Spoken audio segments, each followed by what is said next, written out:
ప్రేమకు ప్రతిరూపం. మూడవ భాగం. తను కాఫీ తాగేలోపు వెళ్లి ఫ్రెష్ అయ్యి వచ్చాడు. రెడీ అయి ఇద్దరు హాస్పిటల్ కి వెళ్లారు. ప్రీతు ఇద్దరు హాస్పిటల్ కి వెళ్లారు.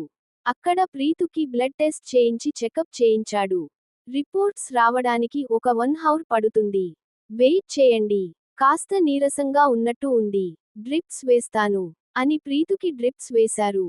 ప్రీతం అక్కడే తన పక్కన కూర్చున్నాడు. కొద్దిసేపటికి ప్రీతుకి ఓపిక లేక మెల్లగా కళ్ళు మూసుకుంది. ప్రీతం తను పడుకుంది అనుకుని ప్రీతు చేతిని పట్టుకున్నాడు. తన తల నిమురుతూ నుదుట చిన్నగా ముద్దు ఇచ్చి, భయపెట్టేశావ్ కదా బంగారం. నీకు ఏమైందో అని ఎంత భయంగా కొట్టేసుకుందో తెలుసా నా ఈ చిట్టి గుండె అన్నాడు. తరువాత తాను అన్నదానికి నవ్వుకుని చూసావా నేను ఎలా మాట్లాడుతున్నానో అన్నాడు. ప్రీతుకి అతను అలా చెయ్యిని పట్టుకునేసరికి కోపం వచ్చింది. కాని అతను ఏదో మాట్లాడుతున్నాడు అని వింటుంది. సడన్ గా అలా ఎందుకు అన్నాడో అర్థం కాలేదు. నీతో చాలా మాట్లాడాలని ఉంది. నీకు చాలా చెప్పాలి కూడా.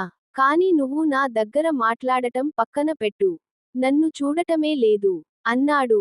ప్రీతు చిన్నగా కళ్ళు తెరచి అతడిని పరీక్షగా చూసింది. అహం పర్లేదు బాగానే ఉన్నాడు ఇతను అనుకుంది మనసులో. మళ్ళీ తనలో తానే అలా అనుకున్నందుకు తిట్టుకుంది.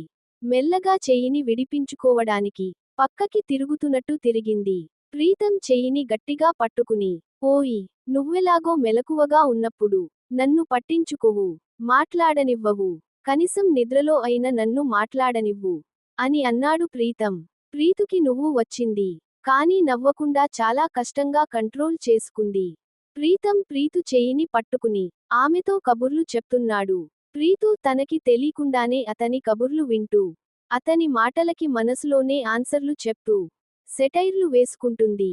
పాపం ఇదేమి తెలీని ప్రీతం అంతా చెప్పుకుపోతున్నాడు. తెలుసా ప్రీతు, మా ఆఫీస్లో నాకు ఎంత కష్టం వచ్చిందో అన్నాడు దిగులుగా మొహం పెట్టుకొని. అయ్యో ఏమైంది అని అడిగింది మనసులోనే. లహరి అని ఒక అమ్మాయి నాకు మొన్న అందరి ఎదురుగా ప్రపోజ్ చేసింది అన్నాడు. ప్రీతుకి తనకి తెలీకుండానే కోపం వచ్చింది. వెంటనే ప్రీతం చెయ్యిని కొంచెం గట్టిగా పట్టుకుంది. ప్రీతు లేచింది అనుకుని తన చెయ్యి విడిపించుకుని అలానే పెట్టాడు కిందకి. ప్రీతు మెల్లగా కళ్ళు తెరిచి ప్రీతంని చూసింది. అతను చిన్నగా స్మైల్ ఇచ్చాడు. ప్రీతు కూడా స్మైల్ ఇవ్వబోయి ఆగిపోయింది. ప్రీతం చిన్నబుచ్చుకున్నాడు. బాటిల్ మొత్తం అయ్యేదాకా ప్రీతు లేచే ఉంది. దాంతో ప్రీతంకి మాట్లాడటానికి కుదరలేదు. బ్లడ్ టెస్ట్ రిపోర్ట్స్ వచ్చాయి. అవి తీసుకుని డాక్టర్ని కలిశారు. ఆయన అన్ని చెక్ చేసి నార్మల్ ఫీవర్, కానీ చాలా వీక్ ఉంది. సో జాగ్రత్త. ఈ మెడిసిన్స్ ఒక 3 డేస్ వాడండి. క్యూర్ అవుతుంది. అండ్ టేక్ రెస్ట్ అని చెప్పాడు. ప్రీతం మెడిసిన్స్ తీసుకుని ప్రీతుని పిలుచుకుని బయటకి వచ్చాడు. ప్రీతుకి నీరసంగా ఉండటం వల్ల ప్రీతం తన చెయ్యి పట్టుకుని నడుస్తున్నాడు. ఇద్దరు కార్లో ఇంటికి చేరుకున్నారు. ప్రీతు మెల్లగా విండో వైపు ఒరిగి పడుకుంది. ప్రీతం తనకి డిస్టర్బ్ అవ్వకుండా తనని తన భుజంపై పడుకోపెట్టుకుని స్లోగా డ్రైవ్ చేస్తున్నాడు. ఇంటికి చేరుకున్నారు. ప్రీతుని సోఫాలో కూర్చోపెట్టి ప్రీతం కిచెన్ కి వెళ్లి కాఫీ చేసుకుని వచ్చాడు. తనకి రస్క్, కాఫీ ఇచ్చాడు తినడానికి. మళ్ళీ హాట్ వాటర్ కాచి తెచ్చిచ్చాడు. టాబ్లెట్స్ అక్కడ తీసి పెట్టి లేవబోతుంటే ప్రీతు చెయ్యి పట్టుకుంది. ప్రీతం గుండె ఆగినంత పని అయింది. వేగంగా కొట్టుకుంటున్న గుండెని అదుపులో పెట్టడానికి ట్రై చేస్తూ వెనక్కి తిరిగాడు. ప్రీతం గారు, ఫ్రెండ్స్ అని అంటూ చెయ్యి చాచింది. ప్రీతంకి నమ్మశక్యం కాక అలానే చూస్తున్నాడు షాక్గా. ఏంటి ప్రీతం గారు అలా చూస్తున్నారు అని అడిగింది. నువ్వేనా ప్రీతు, నువ్వు మాట్లాడావా, అది కూడా నాతో అని ఆశ్చర్యం, ఆనందం కూడిన గొంతుతో అడుగుతూ కూర్చునే ప్రీతుని హత్తుకున్నాడు. ప్రీతు షాక్ అయింది. ప్రీతం ఒక 2 సెకండ్స్ అలానే ఉండి తనేం చేశాడో అర్థమయ్యి వదిలేశాడు.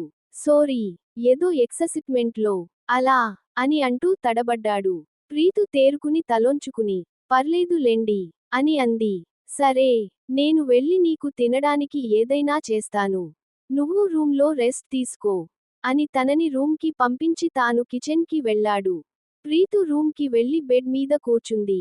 తనకి ఇంతకు ముందు ప్రీతం తనని హగ్ చేసుకున్నది గుర్తు వచ్చింది. తల పట్టుకుని కొద్దిసేపు కూర్చుంది. అక్కడే ఒంటరిగా ఉంటే ఇంకా ఆలోచనలో తనని వదలవు అనుకుని కిచెన్ కి వెళ్ళింది. ప్రీతం తన కోసం రెడీమేడ్ ఇడ్లీ బ్యాటర్ ఉంటే తీసి ఇడ్లీ చేస్తున్నాడు. మరో పక్కన సాంబార్ కోసం వెజిస్ కట్ చేసుకుంటున్నాడు. ప్రీతం గారు, ఏం చేస్తున్నారు అని అంటూ వచ్చింది ప్రీతు. నీ కోసం ఇడ్లీ రెడీ చేస్తున్నా. అవును, నువ్వేంటి రెస్ట్ తీసుకోకుండా ఇక్కడికి వచ్చావ్ ఏంటి అని అడిగాడు. అక్కడ ఒంటరిగా ఉండలేక ఇక్కడికి వచ్చాను అంది. అహం అని కూరగాయలు కట్ చేస్తున్నాడు. ప్రీతం నే చూస్తుంది. ప్రీతం అన్ని కట్ చేసి సాంబార్ రెడీ చేసేశాడు. ప్రీతం తనని చూసినప్పుడు పక్కన చూసేది. చూడనప్పుడు తననే చూసేది. ఆ తర్వాత సాంబార్ ఇడ్లీ 2 టేబుల్ మీద పెట్టాడు. ప్రీతు వెళ్లి కూర్చుంది. తనకి ప్లేట్లో వేసిచ్చాడు. ప్రీతంకి తినిపించాలి అనిపించింది. కాని ఇంకా అప్పుడే మాట్లాడిస్తుంది అనుకుని ఊరుకున్నాడు. ప్రీతు తినకుండా ప్రీతంని చూసి, ప్రీతం గారు అమ్మ గుర్తు వస్తుంది. మీరు తినిపిస్తారా అని అడిగింది. ప్రీతంకి కళ్ళలో నీళ్లు తిరిగాయి. చాలా హ్యాపీగా తనకి తినిపించాడు. ప్రీతు ఫుల్ గా తినేశాక ప్రీతం తినేదాకా అక్కడే ఉంది. ఏదో ఒకటి మాట్లాడుతూనే ఉంది. ప్రీతు, నీకు ఒకటి చెప్పనా అన్నాడు ప్రీతం. అహం చెప్పండి అని అంది నవ్వుతూ. నీకు ఇన్ని మాటలు వచ్చు అని నాకు ఈరోజే తెలిసింది అన్నాడు నవ్వుతూ. ప్రీతు బొంగమూతి పెట్టుకుంది అటు తిరిగి. సరదాగా అన్నాను ప్రీతు. నువ్వు మాట్లాడుతుంటే నాకు చాలా బాగుంది. ఇన్ఫాక్ట్ చాలా హాయిగా ఉంది అని అన్నాడు ప్రేమగా చూస్తూ. ప్రీతు నవ్వుతూ ప్రీతం వైపు తిరిగింది. ప్రీతం అలానే చూస్తూ, నువ్వు నవ్వితే ఇంకా బాగుంటావ్ అని అన్నాడు. ప్రీతి వెంటనే తనకి తెలియకుండానే నవ్వేసింది. ప్రీతం అలానే చూస్తూ ఉండిపోయాడు. తేరుకుని తినడం కంప్లీట్ చేసి తనకి టాబ్లెట్స్ ఇచ్చాడు. పిల్లో బెడ్షీట్ తెచ్చుకుని సోఫాలో వేసుకుంటూ ఉంటే, మీరు కూడా రూమ్ లోనే పడుకోవచ్చుగా, నాకు తోడుగా అని అడిగింది చిన్నగా. ప్రీతంకి ఇది పెద్ద షాక్. అలానే చూస్తుంటే అంటే, ఈవినింగ్ దాకా రెస్ట్ తీసుకుంటాను కదా, మళ్ళీ కావాలంటే నైట్ మీరు బయటే పడుకోండి అంది చిన్నగా. ప్రీతం నవ్వి పిల్లో బెడ్షీట్ రూమ్ లోకి వేశాడు. ప్రీతు హ్యాపీగా వెళ్లి పడుకుంది.